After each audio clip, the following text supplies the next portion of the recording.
By giving the mail and by doing my job that I love, I discovered the living conditions of these people. I couldn't close my eyes or turn away. I tried and I'm still trying to help these people, especially the children.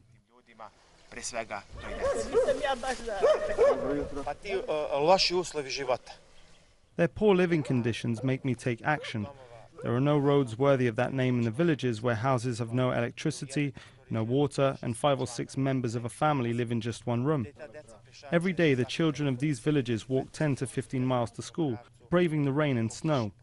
I do this for them, for these little heroes.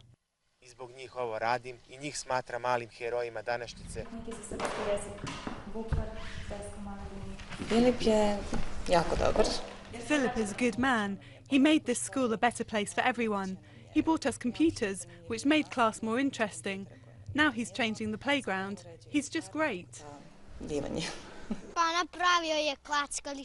He made us some swings and a slide. When I saw that, I told him, "You are the best postman in the world."